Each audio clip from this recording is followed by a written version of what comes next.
Uftaraku nuk është patronazhist që të mbledh vota. Ato e flak, kemi largojmë 2 muaj e kthejmë prapë në një qark tjetër drejtor policie. Patronazhistë që janë drejtor dhe punojnë në institucionet që mbledhin vota politikisht nuk pushohen, nuk penalizohen dhe nuk largohen, se i duhen nesër partisë shtet. Kur them partisë shtet, ky është fenomen shqiptar, nuk po them vetëm për Partinë Socialiste, po them edhe për Partinë Demokratike dhe për krejt politikën shqiptare. Në rast se ne do të vazhdojmë me këtë teori qeverisja, mbrojmë patronazhistët e partisë shtet dhe dhunojmë punojësit e depolitizuar, ne nuk kemi bërë zgjidhje. Sepse licencat e punojësve të policisë private, me të vërtet i jep drejtoria e përgjithshme e policisë. Më kupto drejt. Pa atje nuk ishin policë privat. Nuk kishin fare. Ata këtu i tërhoqën zvarr. Prit. Por mos harro.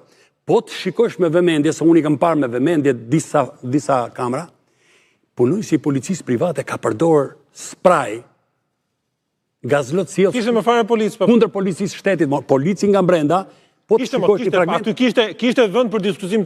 Policit shtetëror i ka hedh spray, i ka hedh gazlot të lutem. Dhe drejtori i qarkut, pra puniku. E kuptoni. Kishte javë të organizon mbrojtjen. Faik, ta marroj, po ma let logjik. Deri ku ka shkuar forca e mercenarëve që përdoren nga kompani private, që nuk guxon dhe policia shtetit me hyrë brenda rrethimit me kontrolluar zbatimin e ligjit që e ka kompetencë. E ka kompetencë, ore. Policia shtetit hyn kudo për të kontrolluar regjim. Nga puna drejtori i qarkut. Deri u hoq nga puna. Tani që kush u kuptu situata? Zonja ministre. Është në hetim gjithë zinxhiri. Unë e përmend Cili zinxhir? I policisë. Unë e përmend pak më parë. Institucionet civile. Zonja ministre. Që nuk janë menaxhuar mirë, që na nxin fat. Zonja ministre. Pyetje. Pyetje kam unë. Nëse nuk do ishte hequr nga puna drejtori i policisë, do ju dukej më mirë ju? Jo. Kuptoj ka për fillim. Të lutem. Të drejtën për të bërë pyetje e kam unë. Ju jeni ministre e kabinetit qeveritar.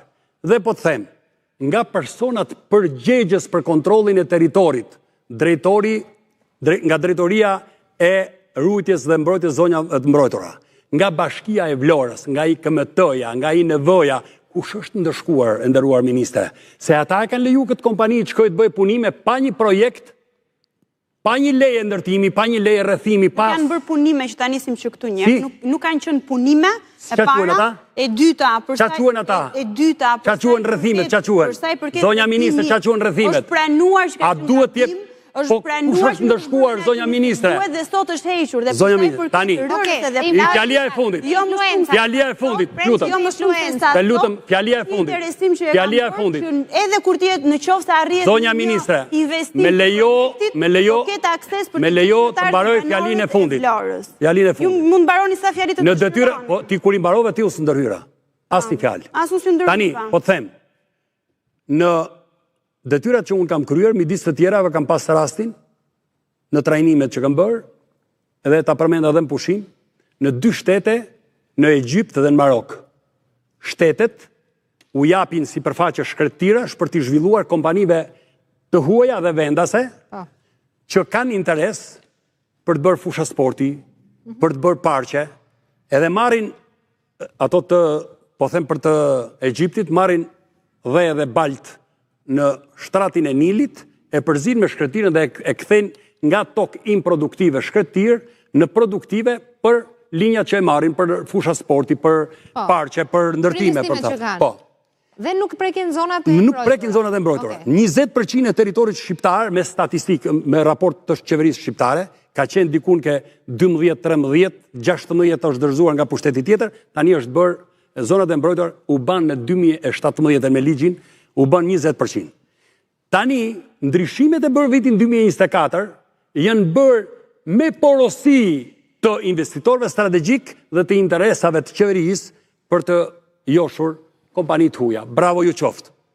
Përse ka që shpejt u bën ndryshimet ligjore dhe prandaj qytetarët kërkojnë fuqizimin e ndryshimeve ligjore të bëra në vitin 2024 dhe përse nuk jepet në ky 80% shi që është tokë jo zonë mbrojtur, që kompanit e huaja vinë t'i shtojnë Shqipërisë edhe një hotspot të bukur për turizëm, dhe për vlera. Por, shkëme morim lagunën, pjesën e bukur të monumenteve të natyrës dhe ja falim tjetër për investim. Patjetër që mund të ketë politika edhe për të zhvilluar këto hektarët e tjerë. Si senatatorët, zonja ministre, si senatatorët. Propozon. Kjo s'do të domosdoshmërisht që 4 milion euro mund të kenë interes për këto zona.